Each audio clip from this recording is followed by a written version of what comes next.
Nah, sekarang kita lihat dari seorang pendeta Protestan bernama Anwar Chen pernah mendiskusikan satu topik di apa namanya LAI ya, di channel LAI, pernah mendiskusikan sebuah topik tentang Deuterokanonika. Tetapi nanti tidak saya putar semua, kita ambil bagian-bagian yang dijelaskan di dalam video itu. Tetapi saya sudah tonton semua dan saya sudah tahu isinya. Bahkan ada komentar-komentar dari orang-orang di situ yang mengatakan semoga dengan penjelasan dari pendeta Anwar John ini banyak orang-orang yang dahulu suka berprasangka buruk terhadap kitab ini segera berakhir. Nanti kita lihat komentar itu. Nah, sekarang kita dengarkan bagian kecil dari penjelasan yang mereka lakukan di dalam channel ini, ya, channel Lembaga Alkitab Indonesia.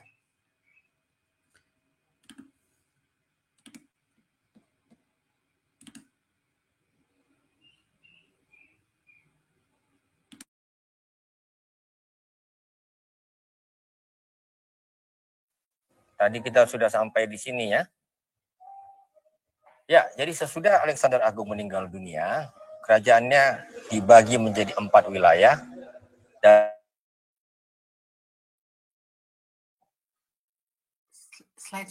ya, yaitu Seleucus. Jadi tarik menarik kepentingan itu terjadi ya sesudah itu, dan inilah yang mewarnai sejarah di era 2 perjanjian, yaitu yang dibahas di dalam kitab-kitab Deuterokanonika. Nah, Helenisme seperti yang kita tahu itu istilah yang menyatakan kecintaan pada semua yang bercorak Yunani. Dan tadi saya sudah sebutkan ini karena Alexander Agung itu sangat mengagumi budaya Yunani dan belajar langsung dari Aristoteles. Setelah kematiannya, ternyata program Helenisasi ini masih terus berjalan, ya, dan ini diadopsi oleh dinasti-dinasti yang memperebutkan kekuasaan di sekitar Timur Dekat ini, ya.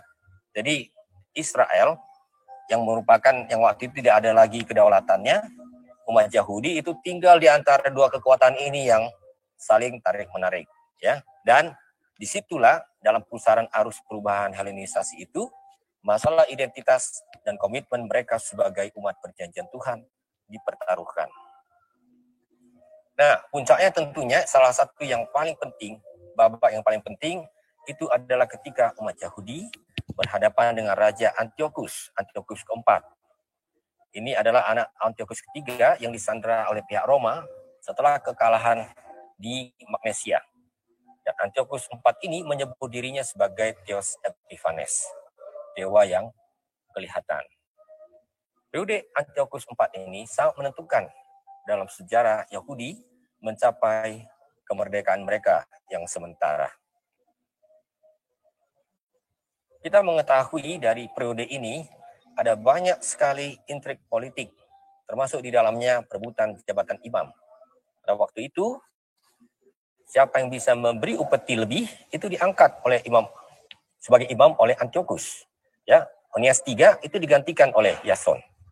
Dan ini menjadi presiden buruk bagi kepemimpinan di bawah imam di luar garis Zadok. Dan termasuk dalam hal ini dinasti Hasmoni nantinya. Karena Hasmoni ini bukan berasal dari garis ditentukan, ditopang oleh gagasan. Di sini kita bicara juga tema yang cukup penting. Ya, saya percepat ya Bapak Ibu ya. Malu dan sebagainya ya.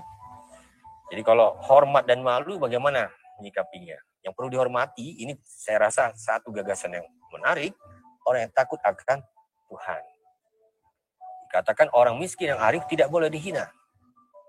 Orang berdosa, ya tentu saja mereka yang melakukan kejahatan dan berbagai bentuk itu tidak perlu dihormati. Nah, kalau orang sudah dihina dalam kekayaannya, ini saya cuplik ya, apalagi dalam kemiskinannya, ya. Jadi rasa malu perlu kalau bersalah, melanggar hukum, berbuat mesum, mencuri, membocorkan rahasia. Ini adalah masyarakat yang nilai-nilainya diatur dalam poros ya. Nilai-nilai budaya malu gitu. Nah, masih mirip dengan masyarakat tradisional yang kita kenal. Nah, ini yang kadang-kadang bisa menimbulkan keberatan tentang kitab ini. Perempuan, aduh, ya. Dia memang membuat satu pandangan yang kita tidak bisa salahkan ya, karena memang di zaman kuno gambaran tentang perempuan itu memang sering sangat negatif, menyudutkan perempuan memilih. Tapi di situ ada semacam bukumu di bawahku. Sedikit saja aku berikhtiar, kutemukan banyak istirahat. Seperti Yesus mengatakan ya, marilah kepadaku semua yang letih lesu, aku akan memberikan kelegaan kepadamu. Ikulah kuk yang kupasang, karena ringan dan jiwamu akan memperoleh kesentosaan. Seperti itu ya. Nah, mari kita lihat dua kitab lain lagi. Ini bukan kitab sejarah, tapi mirip sebuah dibakar jantung. Terlalu spektakuler ya. Bagaimana 120. Jadi ada 6 bagian A sampai F ya ditandai yang merupakan tambahan-tambahan tersebut ya. Yang lain-lainnya sebenarnya banyak tambahan-tambahan kecil di dalam teks Yunani. Saya menyebutkan beberapa saja sebagai contoh ya.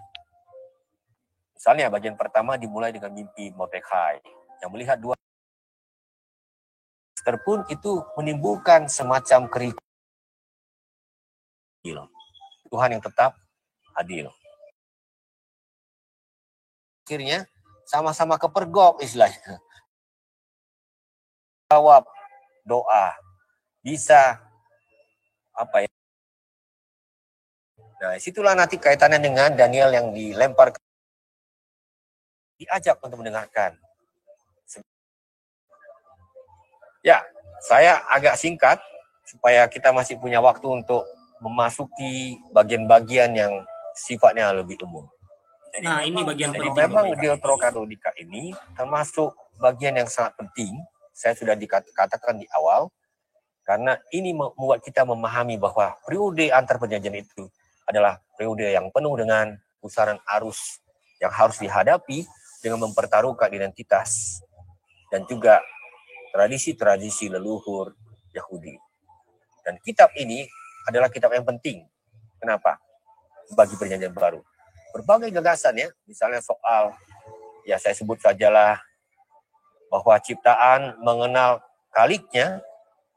Kita diingatkan dengan surat Roma pasal 1, itu mulai dari ayat 18, bahwa murka Allah jatuh pada semua orang yang walaupun tahu bahwa Tuhan itu penciptanya, tapi akhirnya jatuh kepada penyembahan berhala. Ide seperti ini itu sangat paralel dengan kebijaksanaan Salomo pasal 13 dan 14. Bahwa tubuh dilihat sebagai kemah yang fana itu juga sesuatu yang merupakan metafora yang ada dalam kebijaksanaan Salomo, dan itu dibicarakan oleh Paulus dalam 2 Korintus pasal 5. Dan tentu saja yang sangat penting, personifikasi hikmat ya. Itu di dalam kebijaksanaan pasal 7, 8, itu juga sesuatu yang kita temukan di dalam Ibrani pasal 1. Jadi ada tema-tema yang sejajar ya, bahwa ini betul-betul adalah sumber yang diambil langsung dari kebijaksanaan, dari Deuterokanonika. Ya, kitab-kitab yang kita sebutkan tadi memang itu memerlukan pembuktian yang sangat serius. Tapi gaungnya itu bisa terdengar. Ya, bagi saya sendiri salah satu yang paling meyakinkan itu yang Roma pasal 1 itu. Ya. Bahwa ada kaitan antara penyembahan berhala dengan kemerosotan moral. Nah, itu terasa itu diungkapkan di dalam kitab kebijaksanaan Salomo. Nah, bagaimana dengan status kanonis? Mari kita lihat sejarah dengan baik. Sebenarnya proses kanonisasi untuk perjanjian lama itu berlangsung sangat panjang. Kitab Pengkhotbah Kohelet, Kidung Agung, itu bahkan bersama dengan kitab Esther itu dipersoalkan bahkan pada zaman perjanjian baru dan sesudahnya. Ya, Esther lebih lama lagi gitu. Ya, jadi proses untuk sampai kepada pengakuan kanonis itu benar-benar menempuh jalan yang sangat panjang. Saya rasa ini sudah diseminarkan juga ya dalam waktu yang lalu, silakan para sahabat Alkitab melihat kembali, mengunjungi kembali YouTube Lembaga Kitab Indonesia untuk melihat seminar-seminar yang lalu tentang kanonisasi. Seingat saya itu dibawakan oleh Bapak Hortensius Florimond. Ya. Nah, jadi kebijaksanaan itu paling mendekati status kitab perjanjian lama yang berbahasa Ibrani. Baru dihargai tinggi, tapi tidak sama. Yudit dan Makabe memang dibaca pada waktu Hanukkah. Tapi rupanya di kalangan orang Yahudi sendiri ada semacam sikap yang agak berbeda antara tulisan-tulisan yang langsung dalam bahasa Ibrani dengan apa yang kemudian muncul di dalam literatur berbahasa Yunani, baik yang diterjemahkan maupun yang dikarang langsung di dalam bahasa Yunani. Ya, jadi ada beberapa persoalan ya, misalnya sebagian dianggap melanggar halacha, ya. Ya, bahwa Achior bisa menjadi proselit tanpa disunat, ya. Tobit, dalam kitab Tobit, ya tentu tadi saya tidak ceritakan semua detailnya. Surat nikah itu bisa ditulis oleh ayah pengantin. Nah, itu dianggap praktek-praktek yang tidak standar gitu. Bahkan ada juga aspek politis yang menentukan. Misalnya kitab-kitab Makabe itu memang bernada sangat revolusioner. Ya, jadi bisa juga itu menjadi faktor-faktor yang turut membuat kitab-kitab ini tidak langsung bisa diakui secara luas dan terbuka. Nah, dalam gereja perdana, para penulis perjanjian baru tidak mengutipnya secara langsung sebagai kitab suci. Tapi ya, ada jejak bahwa mereka mengenal isinya. Ya. Clemens dari Alexandria, seorang bapak gereja di abad ketiga awal, itu mengutip kebijaksanaan Salomo dan kitab Ben Sira sebagai kitab suci. Ya. Kanon Moratoria dan Tertullianus mengakui status kanonis kebijaksanaan. Origenes mengakui adanya persoalan teks-teks Yunani. Tapi dia tetap mengingatkan agar teks yang dipakai gereja tetap dihormati. Dengan kata lain, sebenarnya gereja purba itu banyak menggunakan kitab-kitab Yunani ini. Begitu. Ketika Injil menyeberang dan gereja bertumbuh di kalangan yang berbudaya Yunani, kita memang harus akui kitab-kitab Ibrani bukanlah kitab-kitab yang mereka baca. Ya. Karena ini ada unsur-unsur akses, kompetensi, ya. Belum lagi ada unsur-unsur gap di dalam pemahaman. Jadi ya, yang tersedia adalah Septuaginta. Dan Septuaginta mengandung kitab-kitab yang kita bicarakan pada hari ini. Ya, jadi kita di sini berhadapan dengan dua paradigma besar ini. Yang pertama tentu raksasanya bernama Augustinus. Kalau Augustinus jelas dia mempertahankan Septuaginta, ya, dia mengutipnya, kitab-kitab tadi itu kalau dia kutip ya, dia kutip sama seperti yang lain sebagai firman Tuhan ya, kitab suci gitu. Nah, tapi kalau Hierom, kita tahu Hieronymus ini adalah penerjemah Vulgata, dan ketika dia menerjemahkan Vulgata, dia memanfaatkan kitab-kitab Ibrani. Makanya terkenal istilah Hebraika Veritas, kebenaran Ibrani. Dan sebenarnya banyak yang tidak tahu istilah apokrifa itu awalnya berasal dari Hieronymus ini. Terselubung ya. Jadi ya di situ dia mempertahankan hanya kesahihan teks-teks Ibrani.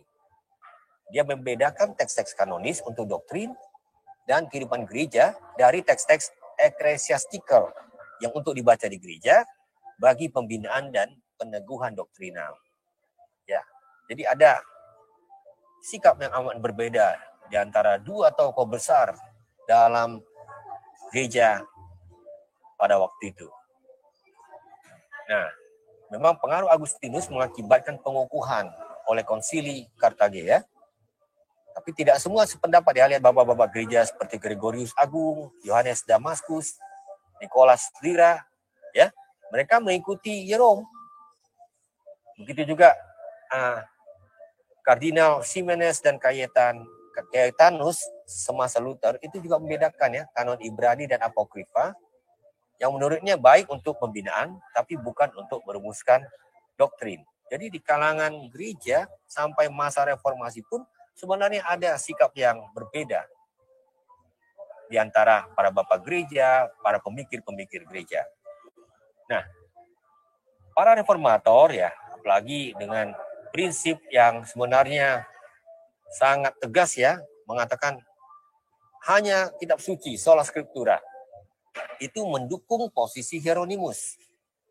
Ya, tentu Luther ya, kita bisa mengerti. Luther itu dengan penemuannya akan makna dari kebenaran di Chaosium, Luther meyakini tidak ada peran perbuatan manusia di dalam keselamatan. Semuanya anugerah dan semuanya oleh iman. Sola fide, sola gratia, sola scriptura. Ya, tentang peran amal. Tadi kita sudah sebutkan dalam Tobit ya.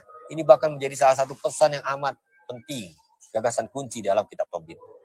Dia juga menentang misa arwah. Tidak ada jalannya untuk mendoakan orang yang sudah meninggal, gitu ya. Nah, dan Luther menganggap dua Makabe dan Esther mengandung terlalu banyak Yudaisme dan unsur kekafiran. Nah, tapi Luther sebagai seorang mantan rahib, seorang yang betul-betul hidup dalam tradisi gereja pada waktu itu, bahkan seorang doktor kitab suci ya yang dikukuhkan oleh Roma, itu mengatakan ini kitab-kitab yaitu dalam bahasa Jerman, kira-kira terjemahannya itu kita tidak setaraf dengan kitab suci, tapi baik dan bermanfaat untuk dibaca. Kalau posisi Oke. Bapak Ibu, apa yang diceritakan oleh dua video yang saya tampilkan, mohon maaf, saya sebenarnya sudah menjawab semua apa yang disampaikan baik oleh pastor dari Keuskupan Sibolga tadi, yaitu Romo Alphonse Laia, dan juga Pendeta Anwar Chen. Saya ketika masih kuliah di tahun 2013, Bapak Ibu, saya pernah mengikuti juga seminar dari Pendeta Anwar Chen bersama dengan Romo Albertus Purnomo OFM, membahas mengenai Deuterokanonika di Aula Gereja Katedral Jakarta. Saya pernah mengikuti dan saya masih punya filenya. Apa yang disampaikan oleh Pak Anwar Chen tadi, tentu saja dia tidak akan ya kelihatan memang dia lebih netral dibanding video yang saya tampilkan di awal. Tapi kita lihat juga bahwa dia memang harus menjelaskan ke protestantismenya. Pasti dia jelaskan itu. Tetapi yang terpenting di situ Bapak Ibu, sekalipun mereka mengambil sebagian-sebagian tulisan-tulisan dari para bapak gereja itu, tetapi sebagian yang lain mereka buang. Justru disinilah kita melihat ketidakkonsistenan. Misalnya saja mereka mengambil sebagian tulisan Agustinus. Sebagian yang lain mereka buang. Misalnya tentang Ekaristi. Transubstansiasi yang disampaikan oleh Agustinus mereka buang dan mereka mengambil bagian yang lain. Demikian juga dengan pendapat tadi bahwa Martin Luther mengambil pendapat Hieronymus. Kalau ngambil sedikit, ngambil sebagian dibuang, itu namanya bukan seorang ciri akademisi Bapak Ibu, tapi seorang yang dalam tanda petik ya supaya apa yang saya sampaikan bisa ada dukungan, maka saya mengutipnya. Tetapi kalau tidak mendukung apa yang saya sampaikan ya saya biarkan. Padahal bapak-bapak gereja tadi itu lebih tua daripada Protestantisme. Nah, tadi Romo Alphonse itu sudah sangat lugas menyampaikan jawaban, termasuk jawaban terhadap bagian akhir dari omongan Pendeta Anwar Chen. Dan apa yang mereka omongkan tadi Bapak Ibu, ada suatu persamaan dalam konteks tertentu. Tetapi saya merasa tidak cukup jelas kalau saya tidak menyampaikan juga bagian saya gitu ya. Meskipun nanti juga ya mirip-mirip ya Bapak Ibu ya. Tetapi satu hal yang saya sampaikan Bapak Ibu, seperti di awal tadi saya sudah katakan, kalau Anda mengutip bagian terakhir kitab Wahyu itu yang mengatakan jangan menambah dan mengurangi, konteksnya bukan untuk seluruh Alkitab. Konteksnya adalah hal itu disampaikan kepada Yohanes terkait dengan wahyu yang dia terima, yaitu kitab Wahyu itu. Itu maksudnya. Kemudian, tadi Romo Alfons sudah menjawab mengenai kutipan perjanjian baru ya terhadap Deuterokanonika. Bapak Ibu nanti bisa mengulang. Saya tidak ulangi itu. Nanti saya hanya menunjukkan contoh-contohnya. Kemudian dikatakan bahwa kitab-kitab itu tidak diilhami oleh Allah karena ada kata aku. Lah, di dalam surat Rasul Paulus malah lebih banyak kata aku. Contoh, Rasul Paulus membahas mengenai dalam 1 Korintus 7, Bapak Ibu. Perintah mengenai menikah ataupun tidak menikah. Nanti di situ ada kata-kata bukan aku, tapi Tuhan. Bukan Tuhan, tapi aku. Nah, coba nanti cari ayat itu Bapak Ibu. Tapi kan pertanyaannya, apakah dengan kata-kata itu lalu kita menyimpulkan itu adalah tidak diilhami Roh Kudus? Maka penting otoritas penafsir dan penentu mana kitab yang masuk dalam kanon kitab suci. Penting sekali otoritas itu, apalagi pada abad pertama ketika kemunculan aliran-aliran sesat di dalam kekristenan.